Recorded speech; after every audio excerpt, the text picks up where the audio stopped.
The city of Cincinnati and the Cincinnati Board of Health, they are taking legal action against a hookah bar in Clifton. As Brady Williams reports, neighbors have been calling for action for quite some time now. So not only has this hookah lounge been the subject of several of our reports, and we have been on this a lot, it was also the subject of a lot of controversy from folks in the neighborhood. There were large street parties happening outside of the business that they say are related to how late the hookah lounge was actually open. Now, this lawsuit did not focus on any of that. Instead, it focuses on what was going on inside the building.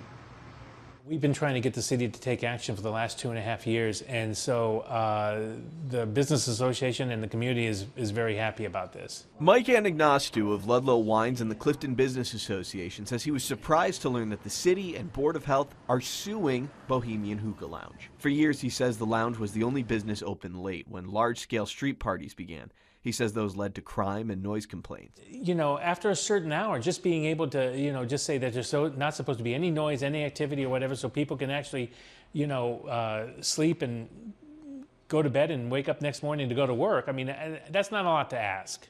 The City and Board of Health filed an injunction on Wednesday, claiming that the business has been in violation of Ohio and municipal code. Specifically, they accuse Bohemian of serving tobacco to people under 21 and also not having a proper tobacco license. I don't know. When you see a business like that, it's been around for 3-4 years or more, to find out that they're not licensed is kind of surprising. I spoke to one of the owners who's named on the lawsuit. He says to his knowledge, he had a proper cigarette license that he renewed regularly. Cigarette licenses are required through the county auditor, but the city began requiring tobacco licenses through the Board of Health. The owner says he was given notice to renew his tobacco license. He says he went to the city to do so, and they sent it off to Columbus for processing. He says he was still waiting for that when he was notified of the lawsuit.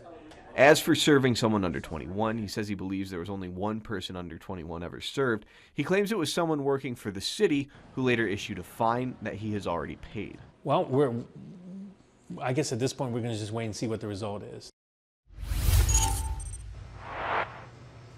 So not only were the business owners listed on this lawsuit, they also listed the person who owns the building. I spoke to her in the past, and what she had told me at the time was that she had been in the process of evicting people out of here, but that was taking, honestly, years at this point.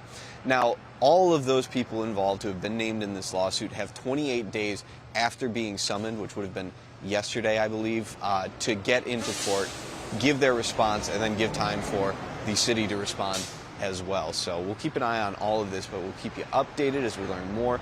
For now, live in Clifton with photojournalist Sydney Bell and Brady Williams, Fox 19 Now. Brady, thank you. It's bringing